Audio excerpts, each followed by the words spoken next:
Subhanahu wa ta'ala. Pada satu kesempatan, Abu Hurairah radhiyallahu ta'ala anhu pernah bertanya kepada Rasulullah SAW, "Ya Rasulullah, man as'adun nasi bi syafa'atik?" Wahai Rasulullah, siapakah manusia yang paling berbahagia dengan syafaatmu kelak di hari kiamat? Man as'adun nasi bi syafa'atika yaumal qiyamah. Jawaban Rasulullah atas pertanyaan Abu Hurairah ini sungguh sangat menakjubkan. Apa kata Rasulullah kepada beliau? Laqad dhanantu ya Aba Hurairah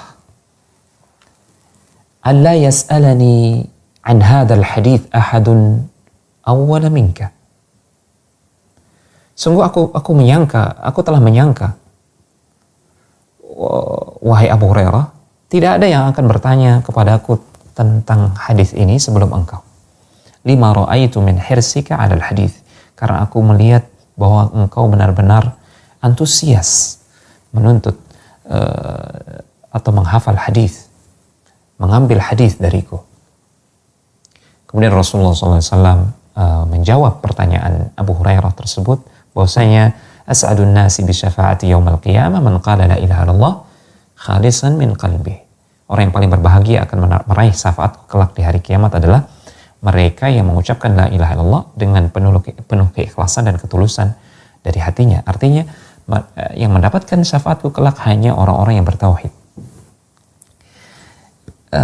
Yang menjadi sorotan kita dari hadis ini adalah ungkapan Rasulullah kepada Abu Hurairah, laqad dhanantu ya Aba Hurairah, sungguh aku telah menyangka wahai Abu Hurairah, alla yas'alani an hadzal hadits ahadun awwala minka.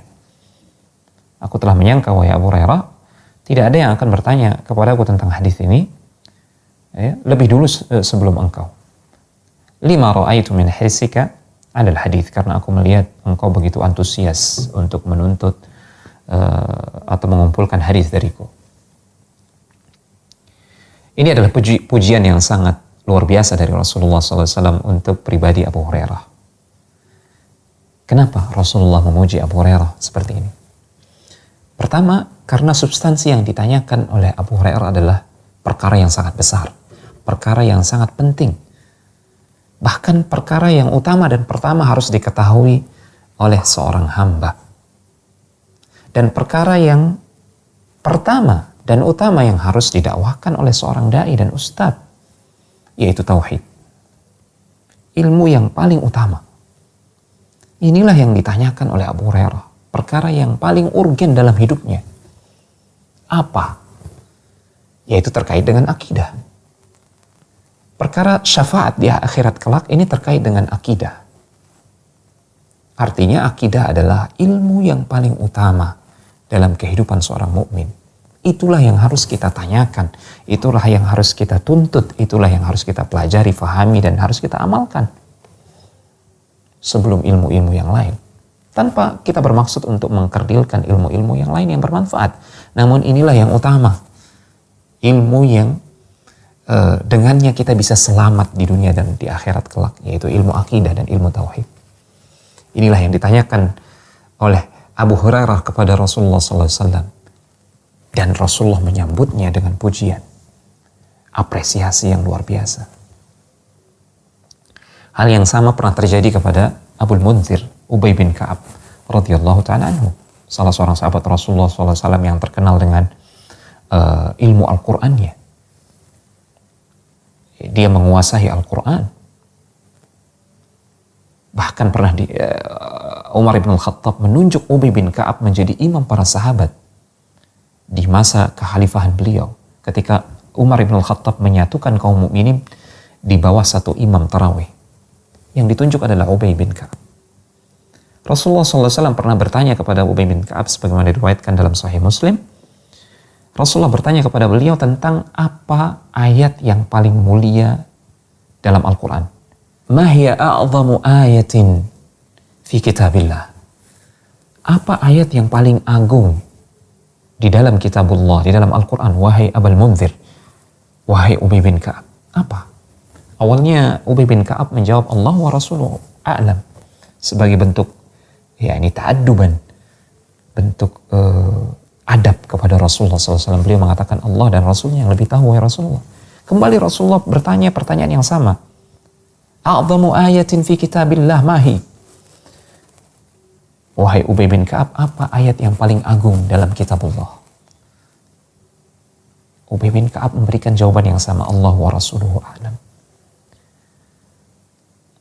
Kembali Rasulullah bertanya pertanyaan yang sama, A'zamu ayatin fi kitabillah mahiyah ya Abul Munzir. Apa ayat yang paling agung dalam kitabullah? Ketika itulah Ubay bin Ka'ab memahami bahwasanya Rasulullah memberikan izin untuk dia untuk berijtihad. Berijtihad menjawab pertanyaan tersebut menurut dia. Maka sontak Ubay bin Ka'ab membacakan ayat dalam surat Al-Baqarah yang ke-255. Allahu la ilaha illahu. Ayat kursi yang agung. Allahu la ilaha illahu wal hayyul qayyum. La ta'khudhuhu sinatun wa la naum, dan seterusnya. Ini adalah ayat yang paling agung di dalam Al-Quran karena berbicara tentang tauhid, tentang sifat Allah Subhanahu wa Ta'ala yang maha sempurna. Kemudian apa kata Rasulullah SAW sambil menepuk dada Ubay bin Ka'ab? Liyahnikal ilmu Abul Munzir. Rasulullah memberikan selamat, memberikan apresiasi atas ilmu yang dimiliki oleh Abul Munzir ini. Jawabannya tepat. Benar, ayat kursi adalah ayat yang paling agung di dalam Al-Quran. Dan ayat ini berbicara tentang tauhid, tentang akidah. Lihat bagaimana apresiasi Rasulullah kepada Ubay bin Ka'ab, sahabatnya. Sekali lagi ini memberikan pelajaran kepada kita, khususnya penuntut ilmu, kepada setiap mereka yang ingin hijrah, sebenar-benar hijrah yang tulen, maka dia harus menuntut ilmu tentang akidah. Ini yang pertama. Ini ilmu yang paling utama dan utama. Yang pertama dan utama. Ilmu tentang tauhid dan akidah. Kisah tentang Ubay bin Ka'ab ini sahih diriwayatkan oleh Imam Muslim. Maka seseorang belumlah dikatakan sebagai penuntut ilmu yang sejati manakala dia melalaikan ilmu tentang akidah, melalaikan ilmu tentang tauhid. Seorang ustadz, seorang da'i belumlah dikatakan sebagai sebenar-benar ustadz atau sebenar-benar da'i kalau dia menyepelekan dakwah tauhid. Dia tidak menyuruhkan umat untuk kembali bertauhid kepada Allah Subhanahu wa Ta'ala, meninggalkan kesyirikan. Kehidupan Rasulullah SAW dalam dakwahnya, demikian pula para sahabat, semuanya penuh dengan dakwah tauhid. Dari awal beliau diutus sampai akhir hayat beliau, semuanya penuh dengan dakwah tauhid. Maka tidak layak bagi kita, bagi seorang dai atau ustadz, bagi seorang penuntut ilmu untuk menyepelekan atau melalaikan urusan tauhid, urusan akidah. Demikian, wa sallallahu ala nabiyina Muhammad wa ala alihi wa sahbihi wa sallam, wa akhiru da'wana alhamdulillahi rabbil alamin. Wassalamualaikum warahmatullahi wabarakatuh.